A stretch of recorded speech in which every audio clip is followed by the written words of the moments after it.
Nítorí Tinubu, PDP parí ìjà wọn kíákíá. Ewúrẹ́ tó sá wọ ṣọ́ọ̀bù ìyá aláwo níbi tó ti ń ta àwo tó ń ganran ẹ̀. Àfi kí ìyá aláwo ọ̀hún fi ẹ̀sọ̀ lé ewúrẹ́ náà jáde o. Kó máa bá a ṣeré, kó máa bá a rẹ́rìn-ín títí tí ewúrẹ́ náà yóò fi fẹ̀sọ̀ jáde.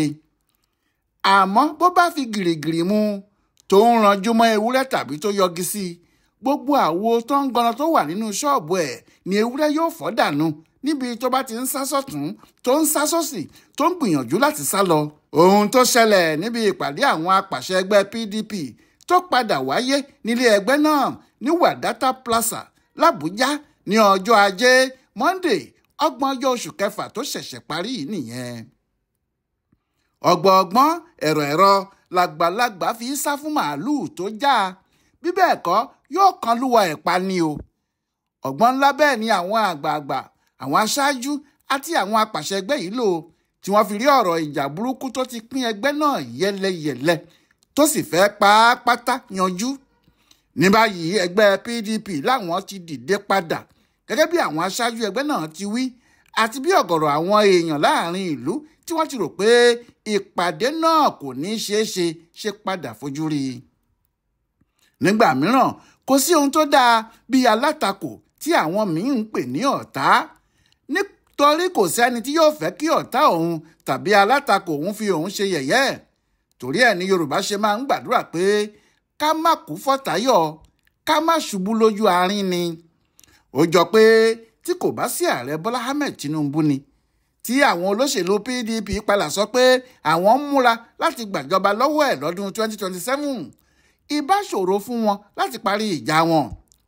Tinubu ti ká wọn mọ́kànlá, ó gbé wọn ṣubú pàápàá, bẹ́ẹ̀ ló sọ Wike di patiẹ tó ń kó bò wọ́n níbi tí wọ́n ṣubú sí. Làwọn ọmọ ẹgbẹ́ wọn bá ń fọ́n jáde àfi bí ìgbà tí wọ́n ṣe pé ọ̀kọ̀ọ̀kan lọ́mọwọ́ yọ fún PDP. Kìnní náà bà wọ́n níbi tí kò dáa rárá. Ìyẹ̀sọ̀m Wike ti gba ẹgbẹ́ náà pátá. Àwọn tó kù kàn ń jàǹpátá láti rí bí yọ ara wọn ni tàbí láti rí ọ̀nà kan gbà kí wọ́n gba ẹgbẹ́ náà padà lọ́wọ́ ẹ̀. Wike ló ní sẹ́kítìrì ẹgbẹ́, ìyẹn Samuel Anyanwu. Òun ló sì ń pa gbogbo àṣẹ bí wọ́n ti ní wọ́n fẹ́ yọ Anyanwu pé tí wọ́n bá ti lè yọ òun agbára Wike yóò jábọ́. Bẹ́ẹ̀ ni Anyanwu gba kóòtù lọ tó sì pe oríṣiríṣi ẹjọ́. Àwọn ẹjọ́ tó pè yìí ló di ṣéènì ńlá tó fún PDP lọ́rùn tí wọn ò sì ríbi yọ. Ó wá kù bí PDP yóò ṣe ìpàdé àwọn apàṣẹ ẹgbẹ́. Bí wọn kò bá sì ṣèpàdé àwọn apàṣẹ, wọn kò lè dájọ́ ìpàdé gbogbogbò. Níbi ìpàdé gbogbogbò ni wọ́n sì ti lè yan àwọn olóyè ẹgbẹ́ tuntun tí wọn yóò fi lè kópa nínú ètò ìdìbò tó ń bọ̀. Gbogbo bí wọ́n ti wá ń gbé e pé àwọn yóò ṣèpàdé, gbogbo ẹ̀ ní Anyanwu ń fi ẹjọ́ ṣọ́ọ̀kì ní kóòtù. Bẹ́ẹ̀ kì í ṣe Anyanwu ló ní owó yìí tàbí ló ní agbára tó bẹ́ẹ̀. Wike ló wà nínú ẹ̀ o, nítorí Wike fẹ́ kí apá òun ká PDP dáadáa kí òun lè ṣe gbogbo ohun tí òun bá fẹ́. Kò sí tàbí ṣùgbọ́n pé inú ń bí Wike nítorí ohun tí Àtíkù ṣe fún un lásìkò ìdìbò ọdún 2023. Ṣùgbọ́n àwọn kan gbà pé orí bíbẹ́ kì í ṣe oògùn orí fífọ́ o, àti pé tí èèyàn bá sọ pé bí ejò ṣe gùn tó lòun yóò ṣe dáná ẹ̀, olúwa ẹ̀ yóò dáná sunlé ni. Ìgbàgbọ́ àwọn yìí ni pé Wike kò gbọdọ̀ torí pé ẹnìkan ṣe òun nínú ẹgbẹ́ tàbí pé òun du ipò náà kò bọ́ sí òun lọ́wọ́ kó wá torí ẹ̀ bà gbogbo ẹgbẹ́ jẹ́ pé ìyẹn kò dáa. Àmọ́ Wike kò rí ọ̀rọ̀ náà bẹ́ẹ̀, ó múra láti fọ́ PDP pátápátá ni. Ìgbà tí àwọn apàṣẹ ẹgbẹ́ rí i pé ohun tó ń ṣẹlẹ̀ nìyí ni wọ́n bẹ̀rẹ̀ sí kó ara wọn jọ láti já ẹgbẹ́ náà gbà padà lọ́wọ́ Wike àti àwọn èèyàn ẹ̀, pàápàá jùlọ akọ̀wé yìí Anyanwu. Àmọ́ gbogbo ọ̀nà tí wọ́n bá gbà, gbogbo ibẹ̀ làwọn Wike ń takùn dí. Ọ̀rọ̀ náà túbọ̀ le sí i fáwọn aṣáájú PDP yìí nígbà tí Wike bẹ̀rẹ̀ ariwo pé Tinubu lòun yóò ṣiṣẹ́ fún ní 2027 nítorí òun ò ní gbàgbọ́ pé PDP yóò rí èèyàn gidi kan fà kalẹ̀ tàbí pé wọn yóò rí ẹsẹ̀ dúró rárá. Ìyẹn ló jẹ́ kí àwọn aṣáájú ní àwọn yóò ṣèpàdé àwọn apàṣẹ ẹgbẹ́ náà dandan ni.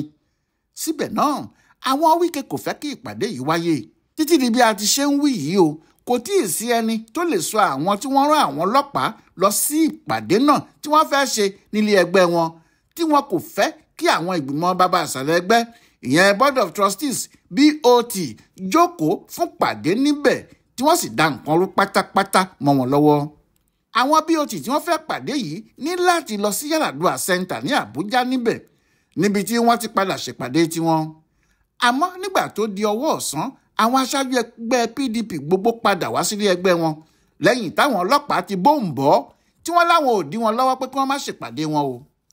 Kò sí ẹni tó wá mọ bí ìpàdé náà ṣe lọ sí àti àbájáde ẹ̀ tí kò jẹ́ nǹkan ìyanu fún nítorí ibi tí ọ̀pọ̀lọpọ̀ èèyàn fojú sí ní ọ̀nà kò bá ibẹ̀ lọ rárá. Àwọn aṣáájú ẹgbẹ́ náà sọ bẹ́ẹ̀ fúnra wọn o, wọ́n ní mírèkù ní ìpàdé náà padà já sí. Ìdí ni pé ọ̀rọ̀ tí gbogbo ayé ti rò pé yóò gboko yóò gbodò lọ́wọ́ wọn láàrin wákàtí kan wọ́n sì yanjú ẹ̀ kíákíá. Kọ́kọ́rọ́ kan tó ń dá wàhálà sílẹ̀ láàrin wọn ni wọ́n yọ kúrò. Níbẹ̀ náà ni ọ̀rọ̀ náà sì ti jókòó sí. Àwọn tí wọ́n ti rò pé àwọn ọmọ Wike yóò bá àwọn ọmọ Mákindé jà tàbí pé ìgbìmọ̀ apàṣẹ yóò kọjú ìjà sí alága ẹgbẹ́ Umaru Damagum, gbogbo eléyẹn kò má rí bẹ́ẹ̀ nítorí kò sí ẹnìkan tó bá ẹnìkan jà. Àsọyé ni wọ́n sọ láàrin ara wọn. Àsọyé náà sì ni pé gbogbo wọn gbà láìsí ẹnìkan tó ní kò rí bẹ́ẹ̀. Wọ́n ní kí Samuel Anyanwu máa ṣe akọ̀wé ẹgbẹ́ PDP lọ títí tí wọn yóò fi ṣèpàdé gbogbogbò ẹgbẹ́ wọn. Wọ́n ní yóò gbé ẹjọ́ gbogbo tó wà ní kóòtù kúrò, ìyẹn ẹjọ́ tí òun fúnra ẹ̀ ti pè, kò sì ní fìyà jẹ àwọn òṣìṣẹ́ ilé ẹgbẹ́ náà tí wọn kò tẹ̀lé nígbà tí ojú ogun le.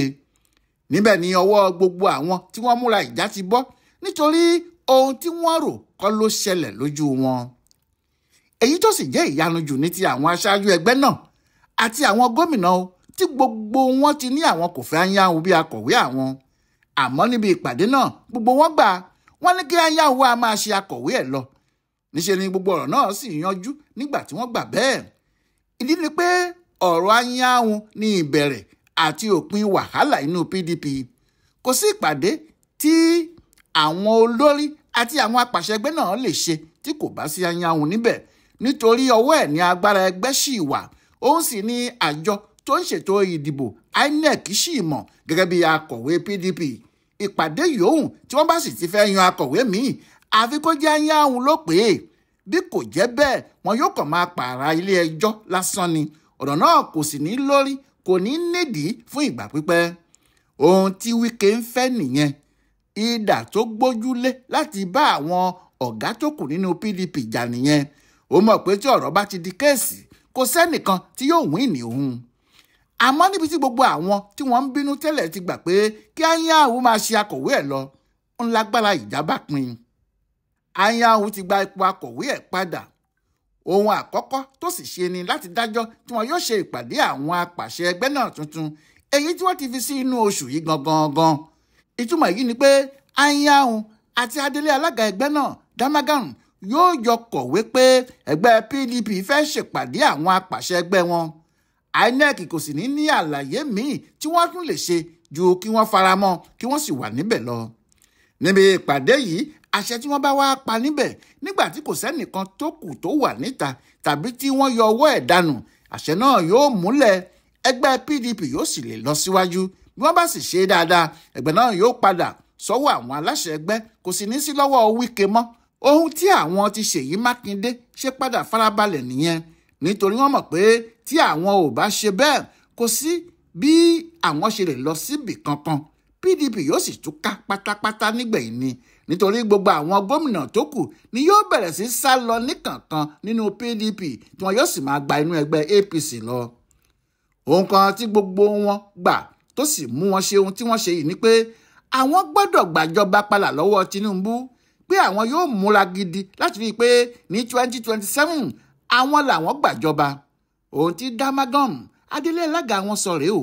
Ọ̀rọ̀ náà kò sì yàtọ̀ sí èyí tó jáde láti ẹnu àwọn bíi Olóyè Bọ̀dé George, Sam Egu, Adovus Wabara àti àwọn míì tí wọ́n wà nípàdé ńlá yìí. Àwọn náà gbà pé bí ìjọba Nàìjíríà ṣe ń lọ yìí kò dáa àti pé PDP nìkan ló ní ìpìlẹ̀ tó dúró ṣinṣin tí wọ́n lè fi kojú ẹgbẹ́ APC tí àwọn yóò sì lé ẹni tó bá díje lórúkọ ẹgbẹ́ náà ìyẹn Tinubu dànù ní 2027. Ìjà ti tán nínú PDP. Oògùn kan náà tó sì parí ìjà náà ní Tinubu. Nígbà míì bí ẹ̀dá bá ń ṣe rere àwọn ayé á rò pé ibi ló ń ṣe ni o. Bóyá wọ́n mọ̀ tàbí wọn kò mọ̀, bóyá wọ́n gbà tàbí wọn kò gbà, Tinubu ló jẹ́ kí ìjà àwọn PDP tètè parí nítorí pé wọ́n fẹ́ gbàjọba lọ́wọ́ ẹ̀ ni. Wọ́n sì mọ̀ pé tí àwọn kò bá sí níṣọ̀kan ìyẹn ò lè ṣeé ṣe fáwọn. Àlá tí ajá bá lá lásán ni inú ajá ni yóò kàn máa gbé.